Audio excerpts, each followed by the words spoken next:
I've kind of been part of the MLOps community, just as like a member for, since Dimitrios founded it back in like 2020 or so. It was right around the time the pandemic started, I think, and it's been amazing to see like how much it's grown and how useful of a resource it's become for everyone. So yeah, it's been exciting to see, and it's exciting to be part of this. So I think we have around 24 people, and it's growing. Let's kick it off. And as one of you said, all these sessions are recorded. Like people are across time zones and everything. So I'm sure a lot of people kind of wanting to watch this session later. So let's kick it off. So hope you're enjoying the conference. Welcome to the workshop. I'm your moderator for this session. So a few words about me.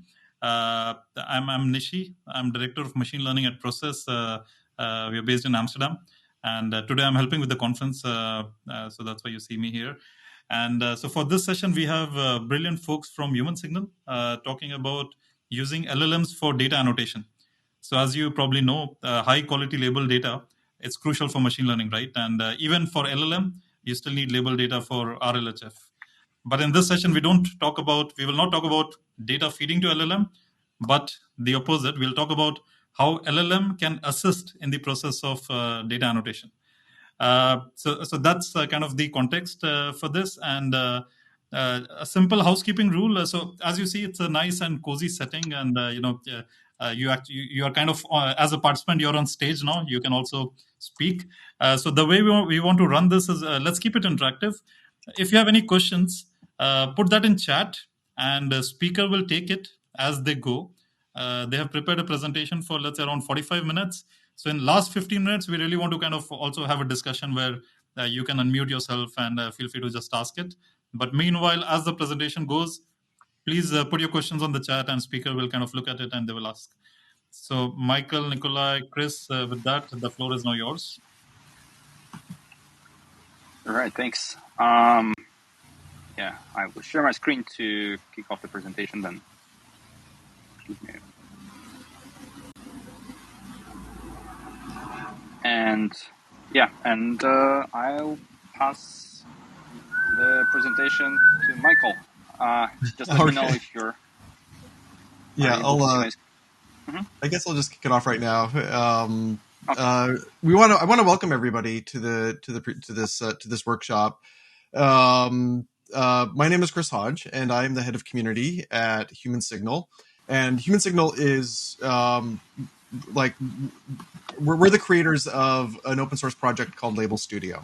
If you had the need to do any data labeling and you've been looking for open source projects to kind of help you along with that, Label Studio is the most popular kind of, by a number of different metrics, including number of downloads, number of stars, just, usage across the board for, being able to label your data in a free and open way. Joining us for the talk today are Michael and Nikolai, who are the co-founders of both HumanSignal and the co-founders of Label Studio. They have a kind of a long story about how they realized that data labeling was one of the next frontiers of places where new work really needed to be done, and it needed to be done in an open way. And they maybe if we have some time, they can share some of those experiences. But today we're going to be talking about automating data annotations with large language models. So thank you to everyone for being here, and please give a warm welcome to Michael and Nikolai. So if we go on to the next slide, we can cover the agenda a little bit. It's important to set the stage about what it means to label data efficiently and the costs that are associated with that. We can spend a little bit of time talking about the challenges with manual labeling and why it's actually fairly important for it to be automated. And then we can kind of dig into a little bit of how we can use LLMs to automate the labeling process, covering a number of different ways to, think about it, like the naive approach of just asking LLMs to just generate, just write a prompt and see what happens. versus the prompt refinement process, and then kind of automating that process. And then to kind of wrap everything up, we're going to give a demo of this. And so Nikolai will be giving a live presentation of Label Studio, how it works, and kind of how it integrates with large language models to help you automate the data labeling process. So we can move on to the next slide. Okay, so let's start off by talking about the costs of labeling efficiency. Next slide. So I think that one thing that's pretty clear is that the gold standard of data labeling is human annotated data. Data reviewed by human labelers remains the gold standard. It's the ground truth for developing and training models. But the thing is that human annotations are expensive. That it takes time, it takes attention. It often takes many annotators to be able to label the data so that you can ensure the quality across different annotations, because sometimes there's human judgment in annotations. Like if you think about doing sentiment analysis, something that might be considered harmful speech to one person may not be considered harmful speech to another. And so you can build up the quality of your data set by having more people evaluate it, and then look at the correlations between those annotations to decide on what the truth for that, so that you can actually assign like what the label for that data is. But we've seen that modern models require massive amounts of data, and really the amount of data that they consume is way, way larger than can possibly be labeled. And you can see this in all of the foundation models that are coming out right now that are just trained using unsupervised learning on massive corpuses of data. And so you kind of see this tension here where the best data that you can be using is human labeled data. But the biggest models and the best models right now are in some sense, by and large, being created by unlabeled data. And so there's this tension here where we want to be able to, use human annotated data where we can, but automate the process so that we can save that more expensive gold standard for the data that really matters. So if we move on to the next slide, so kind of like what we were talking a little bit about before is that, while human annotation remains the gold standard, automation also brings huge gains. And so we have this latest revolution of foundation models that was enabled by using a tremendous amount of data coupled with unsupervised learning. And if you think about it, it's like having a giant library of all of human knowledge available to you. And you have a librarian who has sped read every single book in that library of human knowledge, and can return the knowledge on demand. It's not always perfect, but it's frequently impressive. And I think every single one of us has experienced this over the last year with the release of these ever more and more powerful large language models and other foundation models. So if we go to the next slide. But part of the reason why these models are so impressive is that human guidance has raised the bar. When you use a lot of unsupervised learning on a huge amount of data, there's a real danger of inaccurate or harmful information from the LLMs that have only had unsupervised training. And so we've seen, like, one of the primary methods that we've used to do this is reinforcement learning from human feedback, where we bring human annotators back into the loop, and then they assess the outputs from these systems, and then reinforcement models are trained off of their output. And so you're taking that gold standard of humans evaluating that output, bringing it back to the models and making them more reliable, making them safer. And so you can see that while we've had a huge amount of gains from the automation process, the thing that really raises the bar and improves the performance and is the huge differentiator between models that are just okay and models that are great is when you've had that human touch involved in it. So let's move on to the next slide. So that kind of sets the stage for us and for the rest of the talk and how we want to talk about large language models, how they can be applied to the data labeling process, and how we can bring humans and LLMs into that loop together to really build the best labeled data sets possible in the most efficient way possible. So kind of having set the stage for that, I'm going to turn the microphone over to Michael, who will talk a little bit about the automated data labeling process. Thank you, Chris. Maybe before we go into this this section, any questions so far from the audience that we can answer?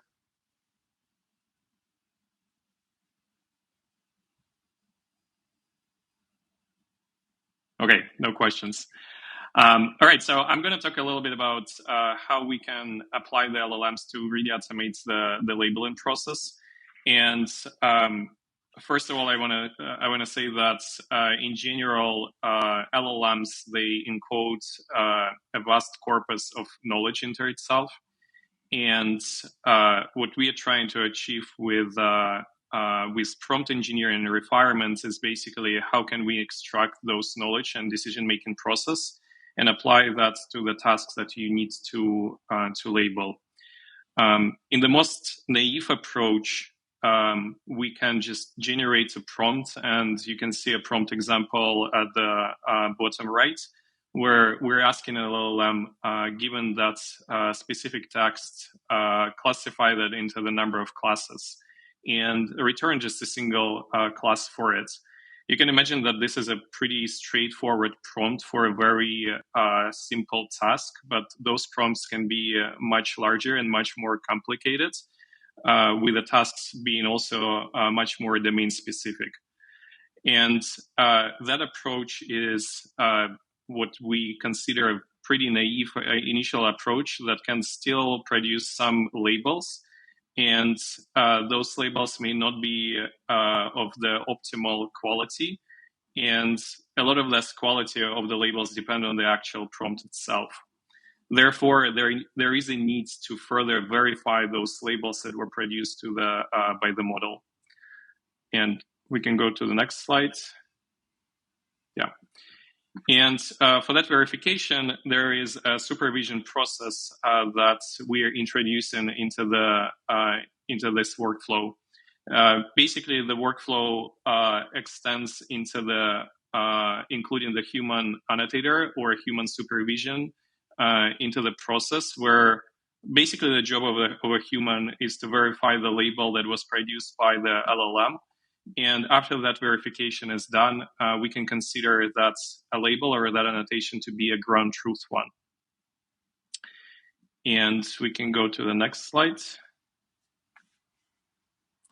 And for that process to work effectively, you need some data labeling tool. Basically, the tool where you can integrate the LLM and you can upload all the predictions that the LLM is producing.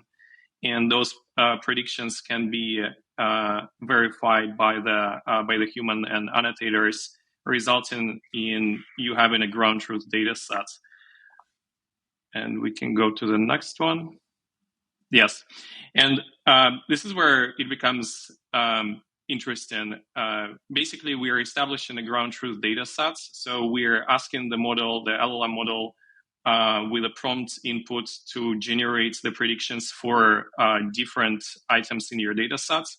We then verify all of those items using the tool like Label Studio, and then we have a full ground truth data set. And that ground truth data set becomes extremely important for us when we further want to create and refine the prompt. And we can go to the next one. Yeah. So what happens in the next iteration of that process is that we have predicted some labels based on the prompt, and we can verify those predictions using the ground truth data set that we have created. Then we do the supervision, and we try to understand where the model is not predicting the labels correctly according to our ground truth data set. And that process, it's an iterative process that gives us, the annotator, an insight on how to refine the prompt.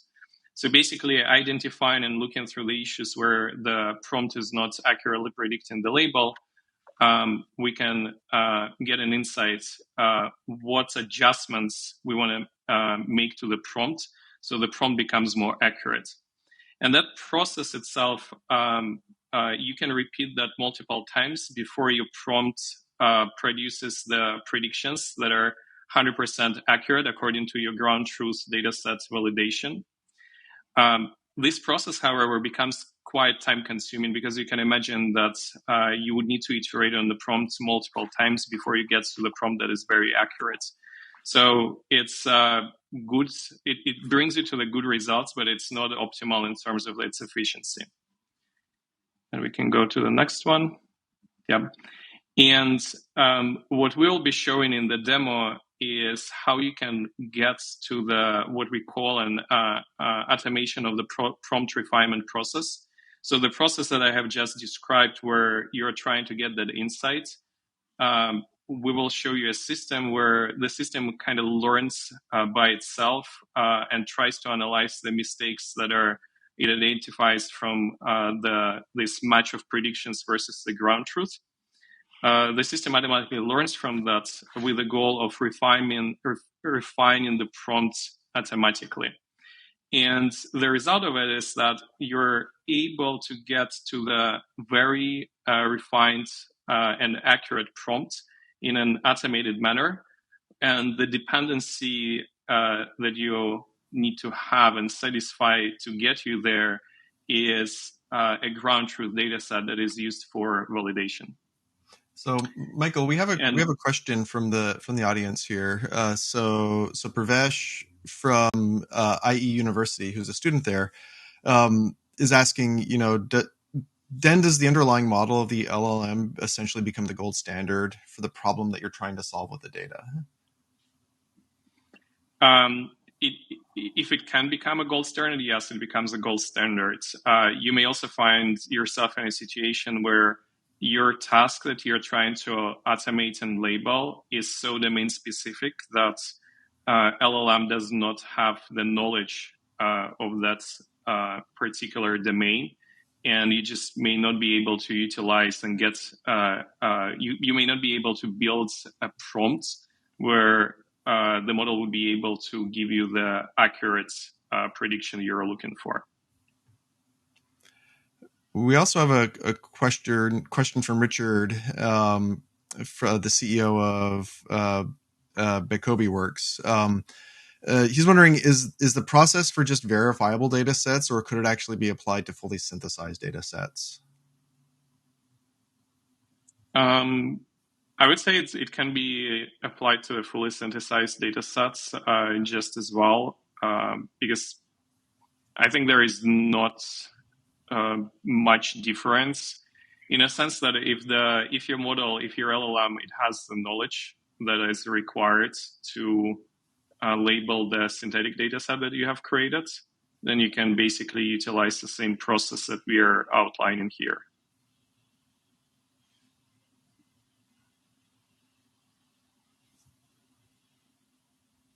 Okay, I think we can go into the demo now. All right. Yep. So we discussed a bit like broader topic about the importance of the data labeling. We discussed how we use the automated data labeling to kind of produce the data sets that can be used in machine learning pipelines within the human in the loop type of the workflows, where there is annotators that can verify the output labels.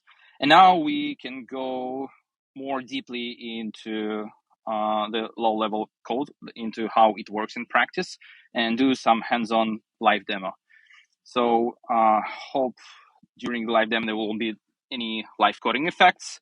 So, but let's start from the beginning. So what I'm going to present you today is the workflow, like more or less described it before, from the beginning, from the initial very brute force or straightforward naive approach where you can apply large language model directly to in zero-shot manner to your labeled data set and produce the labeled data, and progressing towards the way how we can optimize our automated labelers to produce more quality examples, more quality labels as output.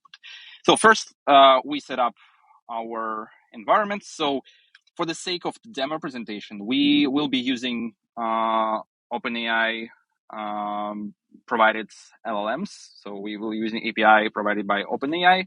However, in a real world scenario, we can consider as well something that you can host locally, mostly due to security, like for the sake of sharing the data, as well as the cost implications, because actually the process of automating data sets generation or labeling data sets is iterative in nature, and you can quickly run out of money you pay for OpenAI services if you start iterating on powerful model from there. So something that will not be covered in this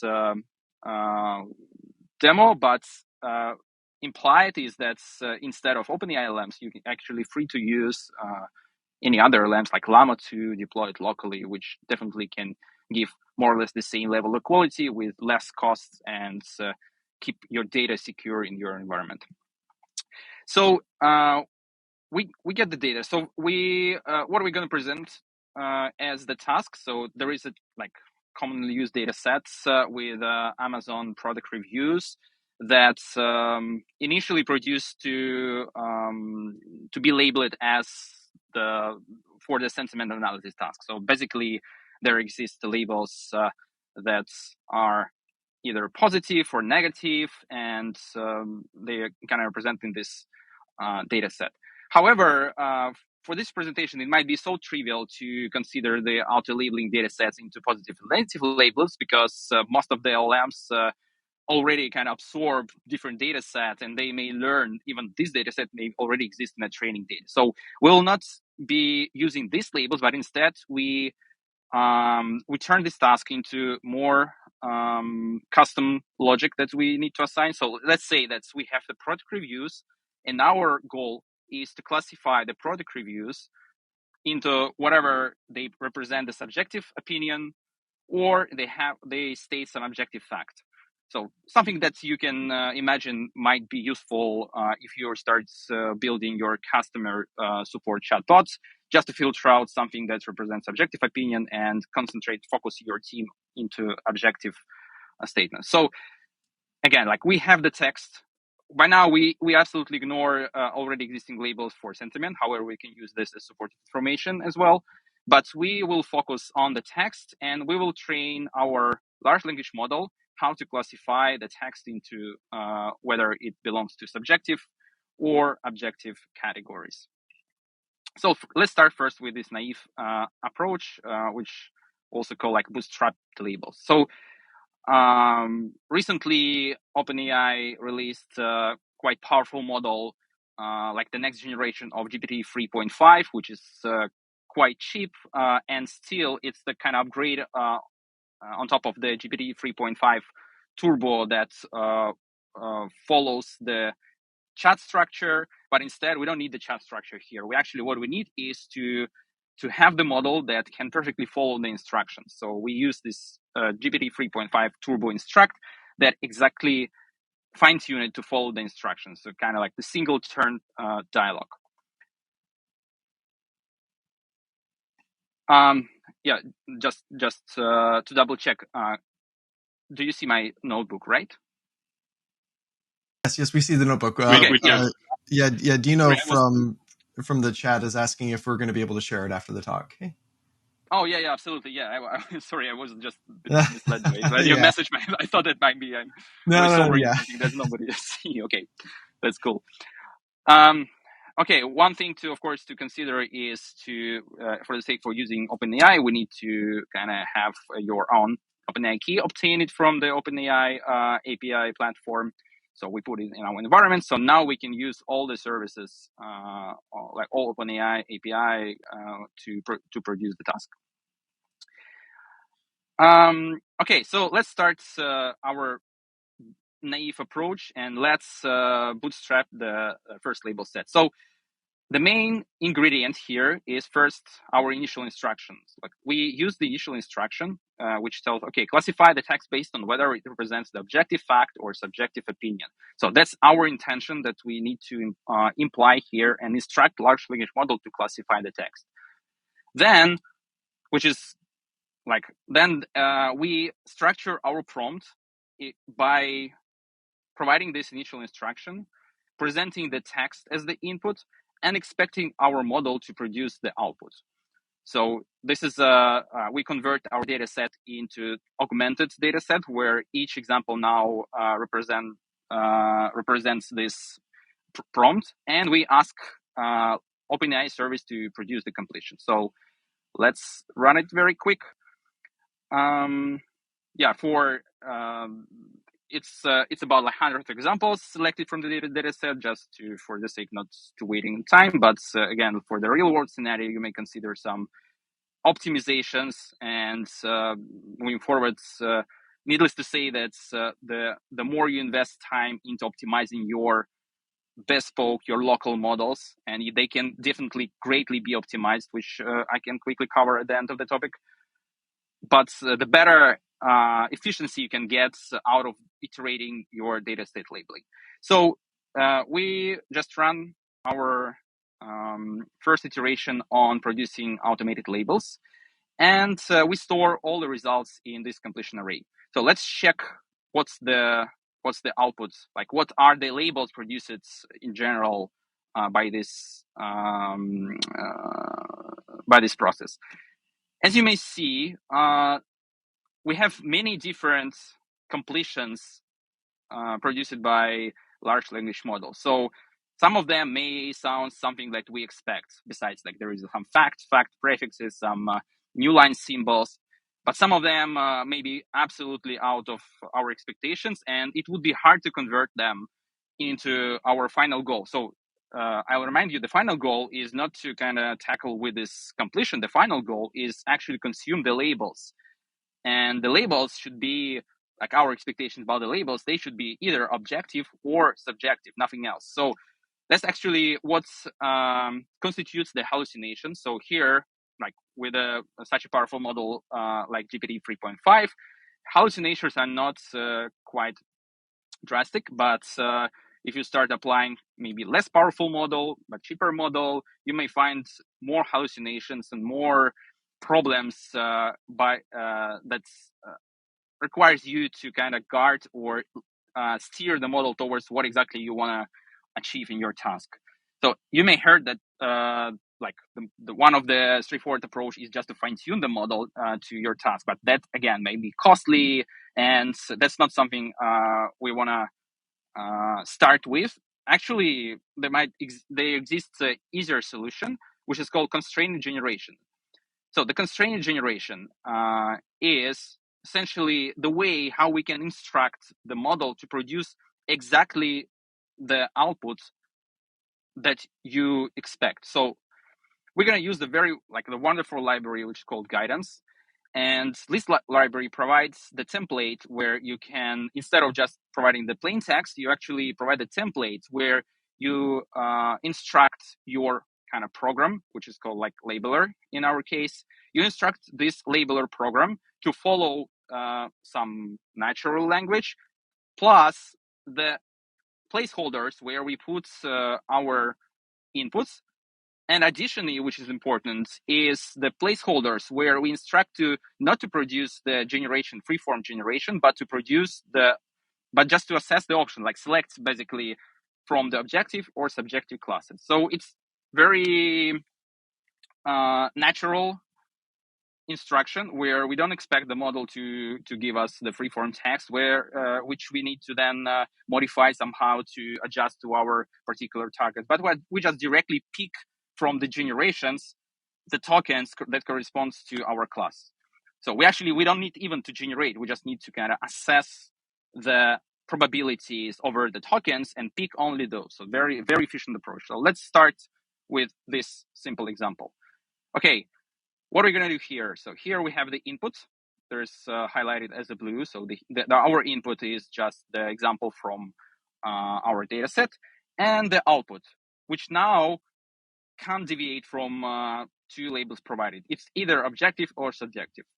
But of course, you may ask, okay, but maybe it's not the classification, right? So we can't understand whether it's the kind of certain, confident in this classification or not confident, which is even more important if you consider active learning scenarios. So the active learning scenario, just to give you an overview, is when you continuously interact with the model, and model can give you the next example, like the most uncertain example from the model standpoint. So you don't actually need to label all the data, but you only focus your labeling efforts into the most uncertain examples provided by the model.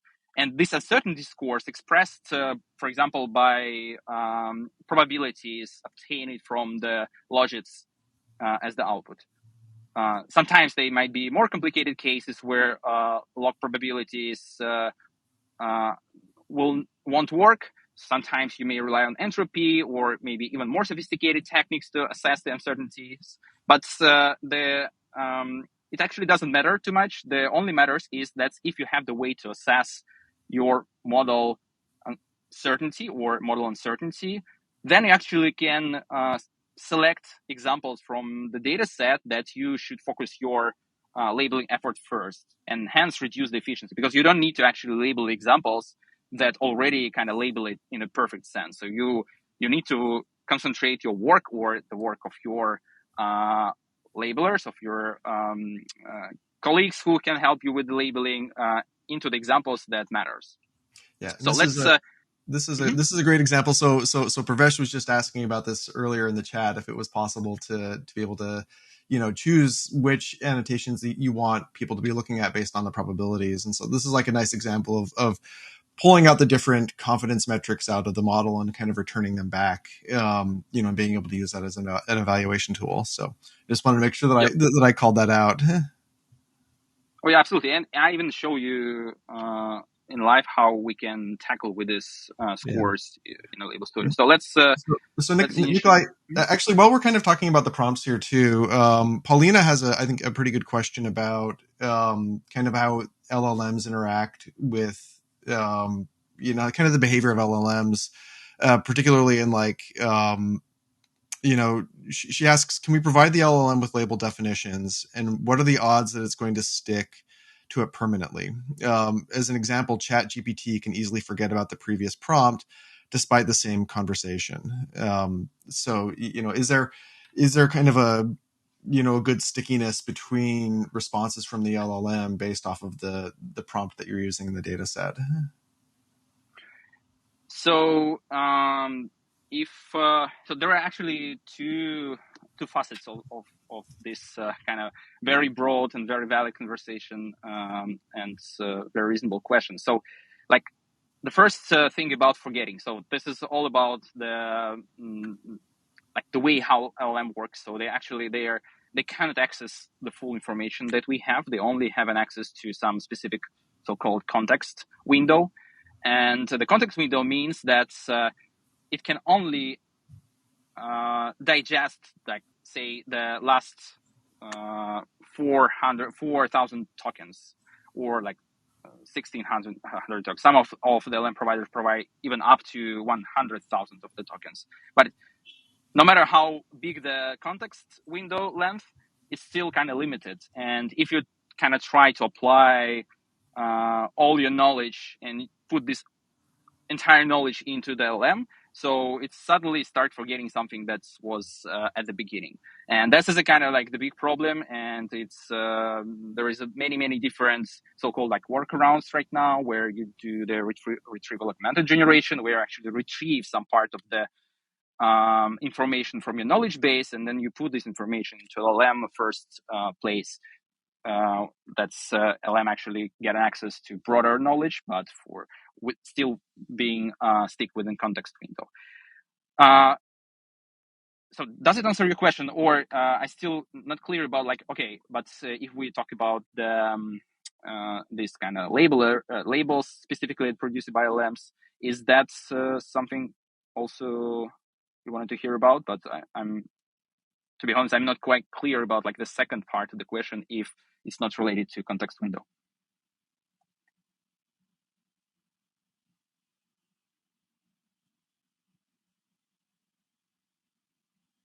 So essentially, when you, like, no matter what you feed into the model, so, okay, say like, for example, we use the right context window, so we are not exceeding something that's provided for this LM. and LM produce the like output saying like objective, subjective. So it can be considered something as the chatbot system. You put some input, and the output is one of the response provided here. And then if you want to do more manipulations with this output, you're actually feel free. You can freely use these responses to ingest it in the further processing by LLMs. So mimicking some sort of the chat. For example, I can ask, okay, can you provide me the reasoning why you pick this here subjective? And then large language model is able to provide the reasoning about the subjective. So that's something how we can memorize the context. And actually, this also something I want to show you further, to kind of different techniques how we can elicit some knowledge from the large language model, put more information into the large language model to actually enhance the quality. So, but let's first get back to the, if there is no kind of question on this particular topic, let's go back to the example where we now know how to extract the confidence and the score from the from our responses. So now, as to recap, so now we are able to kind of produce exactly the labels we expect, and moreover, we are also able to produce the scores that we can use to work and to manage data in a proper way and enabling active learning scenarios. So let's go and now with these techniques process the full data set as before. Okay, now we get our data set processed. We have, again, initial text, the product review, we have the prediction, and we have the associated log probability with this prediction.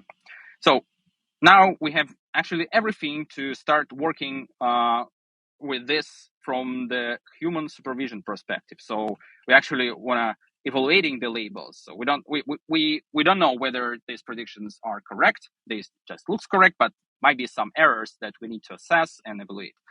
So in order to do that, we connect this label data set, like what we just generated, to the Label Studio. So again, Label Studio is the tool that provides you all capabilities to work with a human in the loop. So to produce the automated labels, or even start from scratch without the labels, annotate your data, plug it back into your machine learning pipelines, or even like plug your real-time machine learning pipeline into the Label Studio so you can just continuously interact with your model. So there is many features and capabilities available in the Label Studio that provides you seamless experience how you can work with this from the UI perspective. But here, since we already started working with it, with the Label Studio in programmatic way, so we continue to be on the same path, and I will show you how you can use the API with SDK to connect to the Label Studio, import the data, and getting the created ground truth data back from the Label Studio. Okay, so let's switch to the Label Studio interface. So here you see, this is like the main page of the Label Studio. In Label Studio, each data set you're gonna work with can be created as a project. So let's call it like LLM annotation project. So we create a data set. The data sets now should contain the labels, should contain the specification of the task you want to solve, and the importing and the data you import, and you're intended to annotate. So let's start with this so-called label interface. So label interface is essentially the task that you going to annotate. So as soon there is many different use cases, not only within the NLP, but our today's focus, since we are working with LLMs, is natural language processing and text classification. So we pick this text classification, but we will not, of course, will not use the positive, negative, neutral, because again, it's a trivial. We have the different task. Our task is to classify the whether the text represents objective or subjective opinion. So there are two labels, objective, subjective. And you can actually even modify some UI elements because they are not relevant anymore. So we can, for example, put the text here. So again, our labeling interface is ready. We save this. And okay, so now our project is ready to get the data in and start the labeling process. So as you may see, the project ID is 568. So we're going to use this to connect to our project. Let's go 568. And we use Label Studio SDK to connect to our project. Okay, now we connected to the project, which is called LLM Annotation Project. That's what the title we just assigned to this project. Okay, our next task, again, getting back to data set, we just automatically label it. We use the same data set to upload it directly to our project. So let's go and let's upload the project. Okay, now it's done. Let's go back and see what we have here. Good. So now we, as you see, we have our text. So we have the index saved from the initial data frame. We have like sentiment labels, however, they are not related, but they can be helpful for us to work with the data. We have which is important, back to the question discussed, we have the log probabilities, which should be numeric representation, and we have the predictions. So what are we going to do with all of this? We actually can manipulate the data in that way that we can focus ourselves in something that is meaningful for us to annotate. For example, we can start observing what's the result of the objective classification. So we can go and we can say, okay, I want to extract only objective classification result. And furthermore, I need to order them according to the probabilities assigned to. So like we order them in ascending order, and we focus ourselves at the lowest probability assigned. So essentially, it's the kind of manual manifestation of active learning scenario. So let's go and see how it works. So there is some product review, and our goal as annotators to assign whether it's objective or subjective. Okay, like I will do some just small fun or maybe boring for someone stuff is assigning the labels, but just to give you the sense of how it works in practice and what you're gonna tackle with if you go with this labeling project. So for me, nice docking station for homework sounds like more subjective thing because it doesn't express. So however, it gives me some docking station specification. There is some object. It's still kind of like the subjective opinion. Okay, I will assign it to the subjective.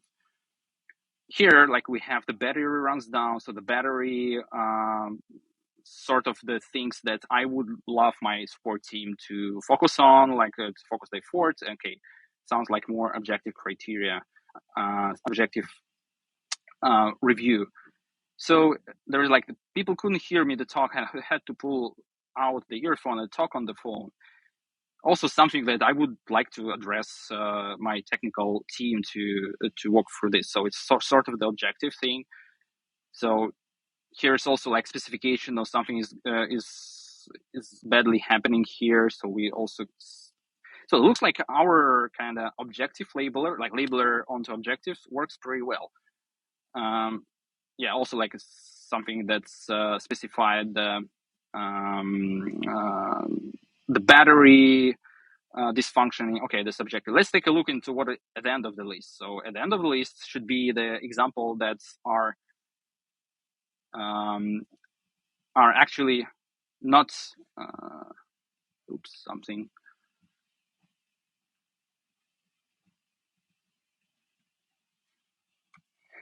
At the end of the list, we should have the example. So something is not connecting in my end, but it's sort of the network.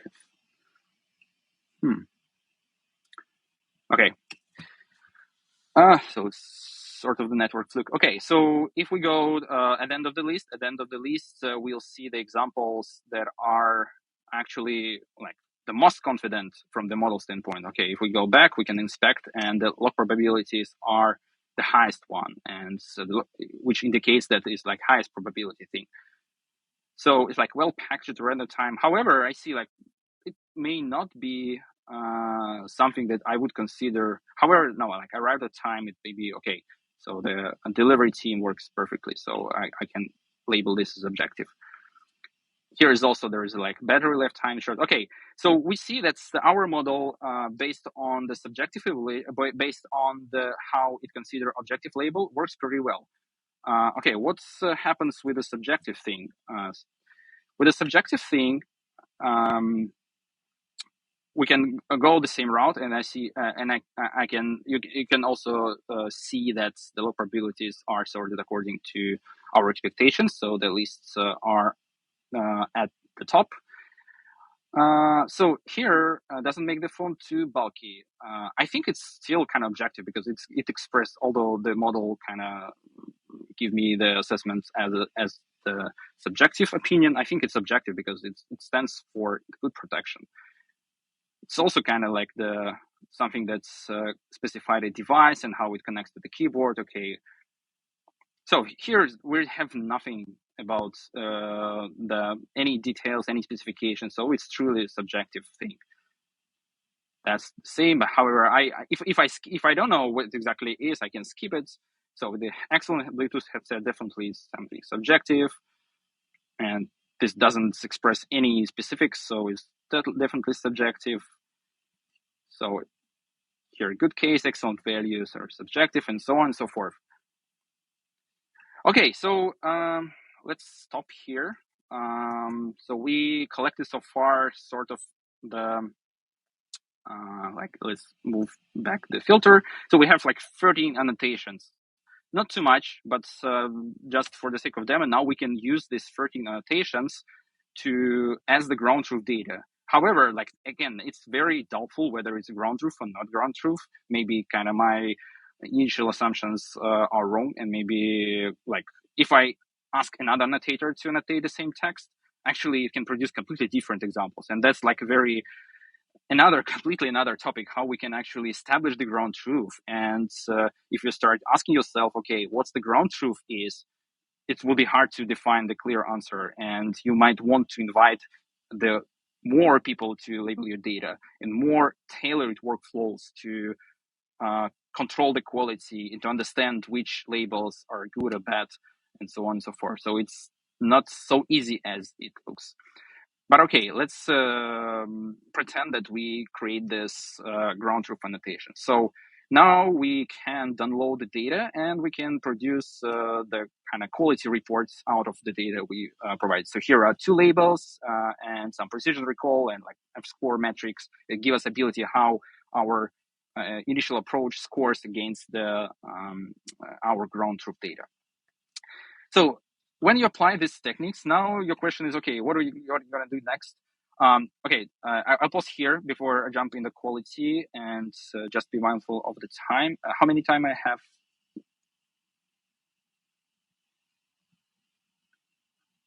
Oh, 10 minutes left on the timer as well. Oh, okay.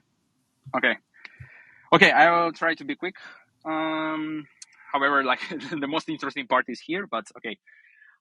Trying to speed up the things.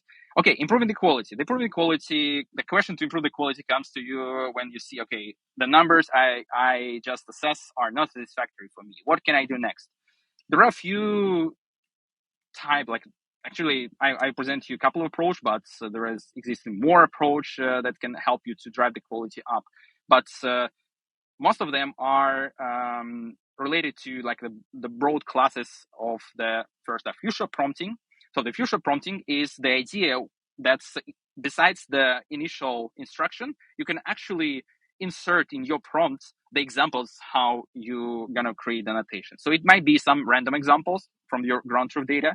It might be some examples of the errors previously made by large language model, or even in more sophisticated scenario, it might be dynamically pre-selected examples based on the task you're trying to predict. So for example, I see some text excerpt, I search in my database for semantically similar text, and then I use the semantically similar examples with the labels to populate in my future scenario. So here, as you see, like there is a couple of the error spots, and I'm going to use these errors in my prompt to improve the quality up. So besides the prompt itself instruction, I will also include like the couple of examples of input outputs and the final kind of and asking to complete the final example. So it's very effective. It's even like pre-ChatGPT era type of the workflows where you're just showing the pattern and you ask the large language model to complete the pattern where they are very effective at. So the few shot scenario can be also extended by so-called chain of thoughts. So chain of thoughts is very effective, surprisingly effective technique where like you can extend your prompt, your instructions with so-called rationales. So rationales is the can be initiated by so-called magic keyword step by step. So you can actually ask your model to reason step by step, and you imply this reasoning into your prompt. So how it works in practice. So we put there, and it's not only produce the final output, but it also produce the rationale why this text classified as objective. So actually it comes with many benefits. It's not only improve the output, as you see, for example, it's very confident based on the reasoning, and it really can improve the quality in different workflows if you just include this reasoning step, chain of thought step into your pipeline. But it also can be used for your annotators to kind of present them the idea why this can be labeled in this sense. So it's kind of validating your statement. You can actually think of even improving this reasoning step and asking your annotators to fix the errors in the reasoning scenario if you see these labels there. Very effective, and it actually can go further beyond just the reasoning step, but for example, doing so-called self-consistency labeling. So again, like I described the scenario where, for example, me and Michael and Chris, we start annotating one text based on whether it's subjective or objective criteria, and we might disagree with our opinion about whether it belongs to one particular category or another. And this is called disagreement, produced the final wrongly labeled data set and a lot of bias in the final data set, which should be fixed way before you start training your large language model and spend thousands of the dollars in computing power. So the same idea of removing disagreement and kind of producing more robust labels can be applied in LLM. So it's called self-consistency, and there is even the paper that will describe the approach. So you actually ask your model producing not just one example, but producing many outputs based on different type of the reasoning. So you can see I can switch between different reasoning scenarios. So it can sort of the simulation of how the brain of an annotator works. So we can use different reasonings, and by different reasonings sampled from a large language model, we produce presumably different outputs, which then can be averaged, for example, on majority vote. And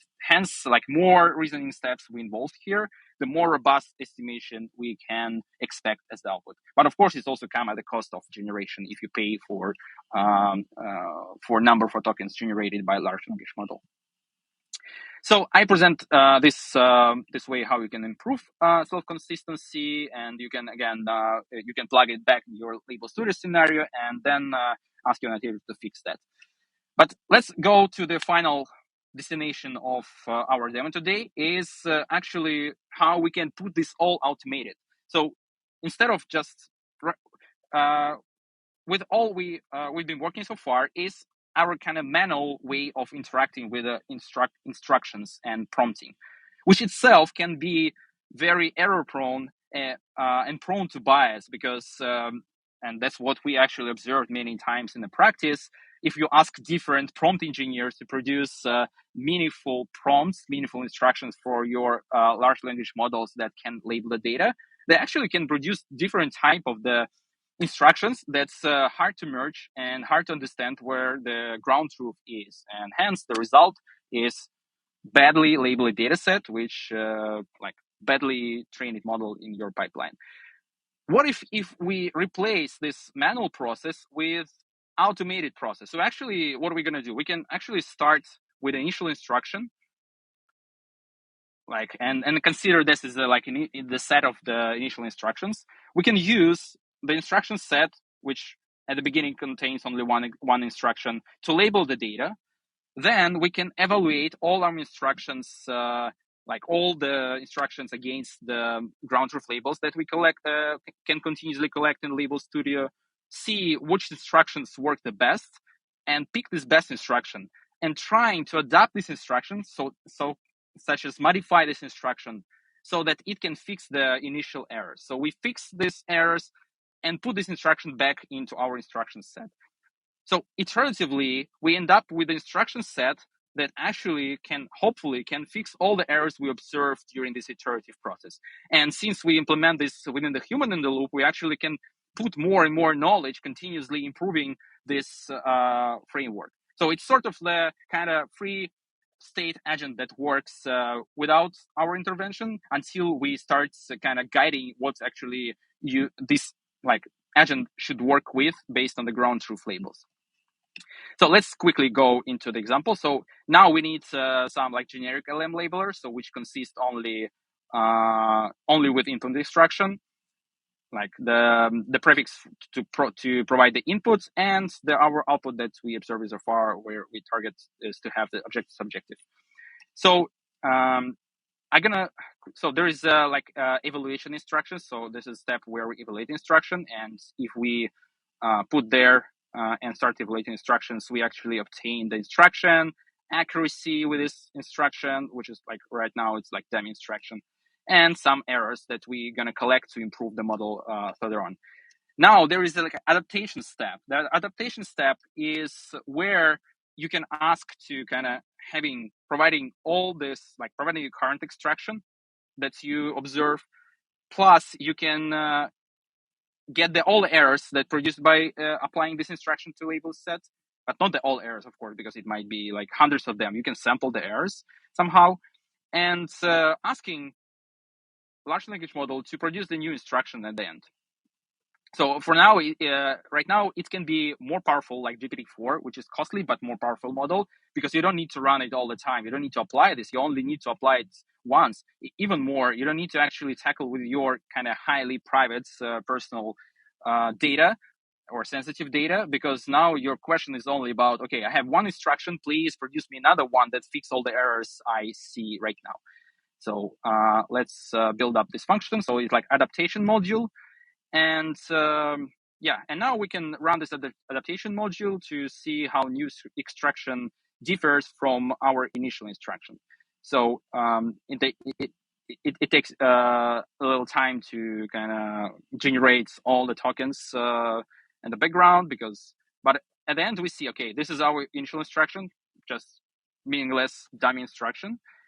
But at the end, we see that now it produces very, very meaningful results. So besides the like input prefix, we also see that it gives us the some sort of few-shot learning examples and some guidance and directions at the end. Even like, okay, super cool. So now we are able to modify our instructions on the fly automatically without even human interventions. All we need to do is just to produce the error based on our ground truth data, and we can repeat this process, which is called like optimizing instruction. Now we can repeat this process a couple of iterations to produce our final optimized instruction. So let's quickly go this. We start with a very naive instruction, which is just direct us, okay, go. Again, I don't know, like actually I don't care about like what's the accuracy is, because we may mistakenly label some data, but the whole idea is there. So just we start with a one instruction, then we start reapplying this instruction and expanding our set of instructions to produce more meaningful results. So you see like the quality gets up, but compared to our initial attempts, and it goes more and more and more until it reaches the final kind of level of the quality. So it's more or less kind of the optimization techniques, but in the space of the natural language, instead of like relying on the gradients descents related to the weight. So as you see, for example, okay, our third step produced the best accuracy ever. So 90. So we started with just go, and we end up with a kind of like meaningful instruction, which if we can print it out. So how it's going to be, it's optimized instructions. So, all right, cool. So this is our instruction. So it's not only gives the ability to apply this with a high accuracy auto labelers, but it also gives some like insights about like what language model considers internally to make this labeling the best as possible. So maybe even like these weird symbols actually matters. I don't know, from the label large language model standpoint, and they actually drives the quality up. It may be, maybe not.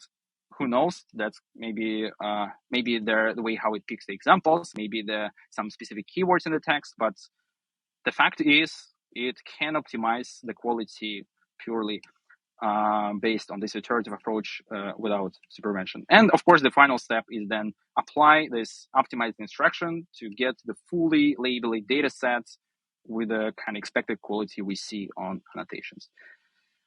Okay, so I think I already kind of run out of time. However, there is, again, as mentioned before, there are many more interesting topics about how we can then turn this into kind of local inference, optimize that so you can actually get this at a light speed iterations with this data set and give you the sense of you can like make this transactional logic about applying like your auto labels to the data set with optimized instruction. But that's maybe something we will cover in the next topic, next demo.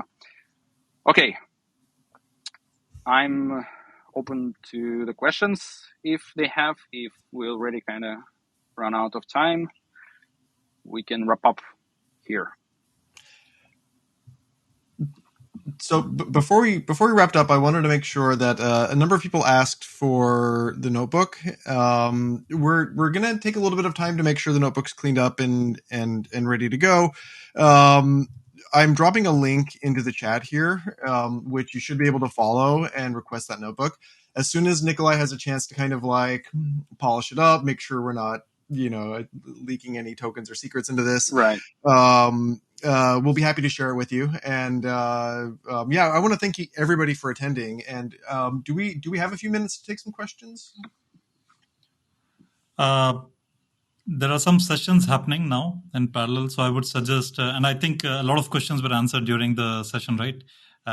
So to make sure that we stay with the time, my suggestion would be we wrap it up. Okay. Thanks a lot for the great presentation, and thanks for sharing the link to the notebook.